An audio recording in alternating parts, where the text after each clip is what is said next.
We don't want you here anymore. Leave, you lazy person who works from home, my sister said angrily, and even my parents agreed. Leave. I'm tired of a family that doesn't appreciate me and my dog. If they're going to act like that, then I'll do what I want. That's when I decided to get back at them. My name's Kathy, and I'm 33 years old and single. I designed websites as a freelancer, which means I can work from home using just my laptop. I have a spot in my house where I work, and I set my own schedule. Even though I had a good job, my parents started to interfere with my work about 2 years ago.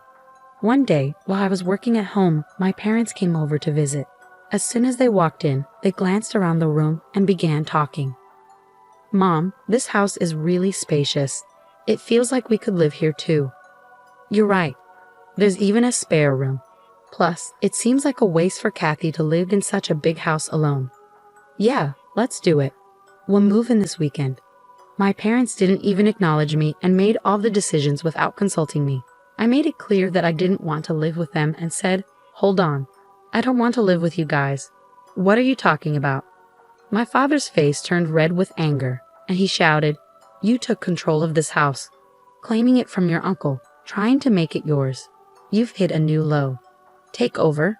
I simply had a conversation with Uncle, and he gave it to me. Don't try to justify yourself. In any case, our old house is crumbling. Your mother and I are moving in here this weekend. In reality, this house was a gift to me from my father's brother, my uncle, who always spoiled me. The ownership is still under my uncle's name, but he gave me permission to use it however I want. According to my father, our family home has deteriorated significantly, and it requires extensive renovations if we want to keep living there. My mother doesn't work, and my father's income isn't very high, so renovating the house isn't feasible for us. That's why they targeted the house I inherited from my uncle. I wasn't happy about it, but my parents had made up their minds to sell their own house and said they had nowhere else to go. I couldn't leave them stranded, so I reluctantly agreed to live with them. But as soon as they moved in, my parents started making sarcastic remarks. "Hey Kathy, you're in your 30s already, right? Don't you think about settling down and getting married? I'm content with my job at the moment. If you keep saying things like that, you'll just push any potential suitors away. Why don't you take a cue from your sister?" Well, my sister's marriage isn't exactly perfect, is it? But for now, I'm okay with how things are. At that point, my mother, who had been listening, chimed in. "Hey, don't speak ill of your sister like that. Unlike you, she's married and has a job at a company you know. I may not be married, but I'm doing just fine with my work too. You're always glued to your computer. Are you earning money through some sketchy methods?" Sketchy methods? I earn my living through honest work. There's no need to be concerned.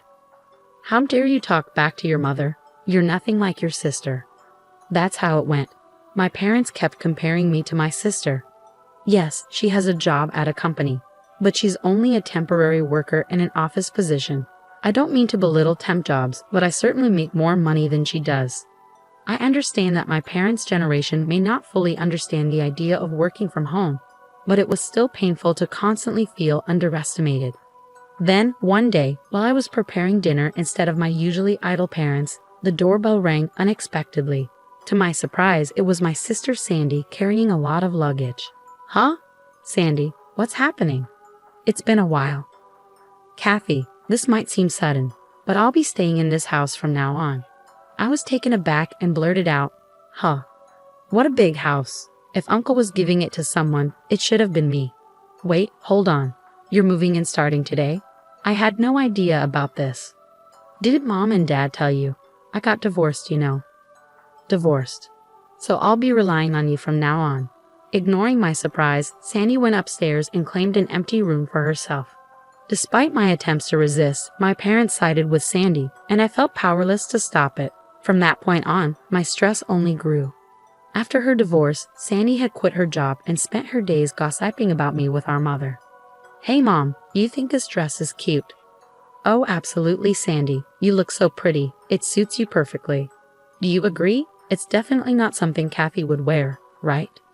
"Well, Kathy is more on the simple side. That's probably why she's having trouble finding a job. She just stays home and plays online." "Mom, you can't just say things like that." As I was cooking dinner, they purposely made sure I could hear their conversation. I was itching to respond, but I knew that would just play into their hands. So no matter what they said, I kept living without reacting. Then, one day, a friend of mine had a litter of 4 puppies and I decided to adopt one of them. I named him Muffin. He's a small black chihuahua with the most adorable round eyes. Whenever he looks at me, he wags his tail so hard it seems like it might fall off. Having a chihuahua has been a dream of mine since I was young. Working from home can get lonely, so I thought Muffin could provide some much-needed company. From now on, your name is Muffin. Okay. Woof. I didn't really consult with my family when I decided to adopt Muffin. After all, this is my house, and I'm the one who will be taking care of all the expenses for him. So I don't see why they should have any complaints. When I brought Muffin home, as expected, my parents and Sandy started complaining.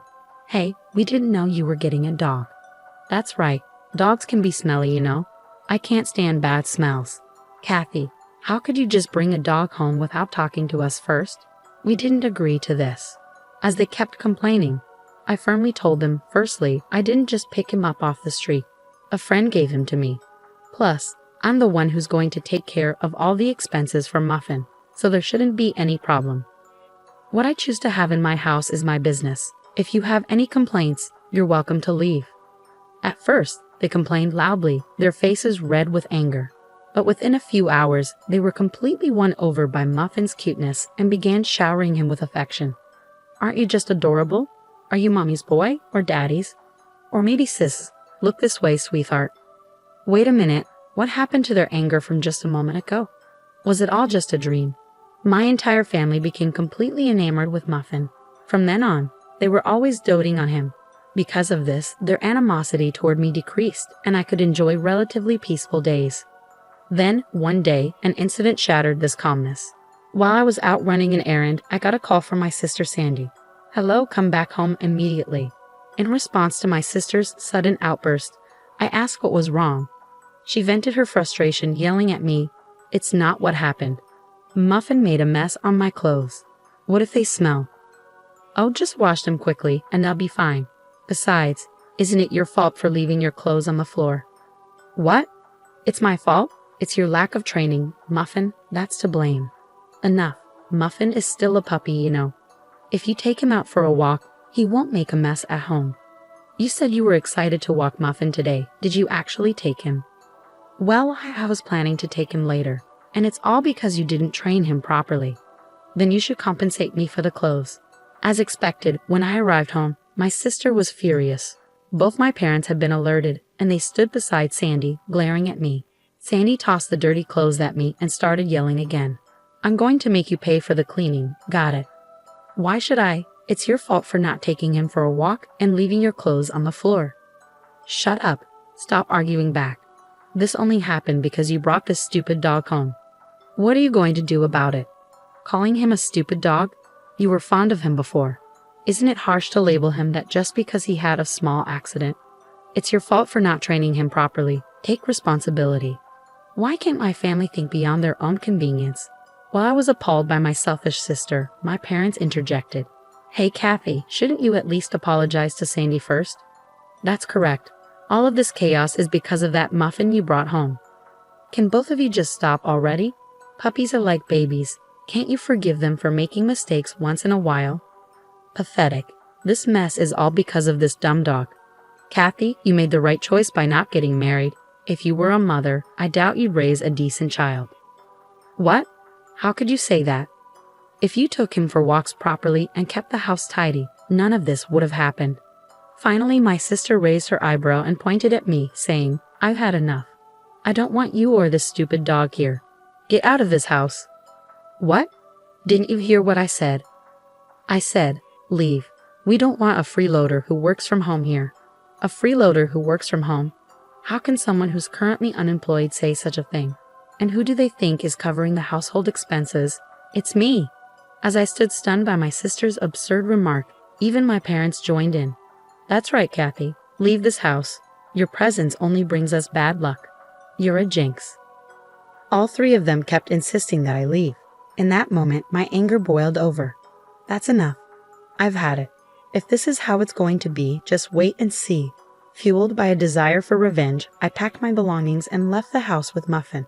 My sister's words only added to the tension. This is all because of you. If you had just done what I said, none of this would have happened. They still didn't grasp the severity of their situation, even though consequences awaited them. But I didn't care. Let them deal with it on their own. Hiding my smirk, I left the house with Muffin. As expected, a few days later, my sister called in a panic. "Kathy, please help. Something's wrong with the house." "What's going on with the house all of a sudden? We were given until the end of this month to leave." So what's the issue?" "What do you mean, what's the issue? Why are we being told to leave?" "Well, I've made the decision to sell the house." "What?" At my words, Sandy seemed to freeze, her voice trembling.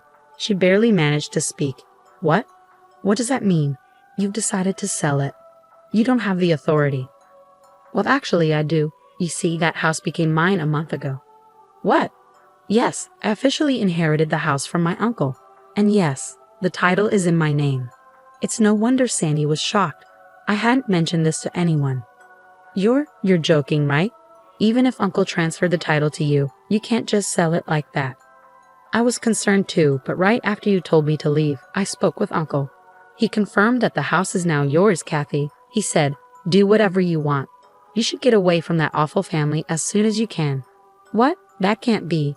Whether they had been listening to my conversation with Sandy on speakerphone or not, my parents began to protest.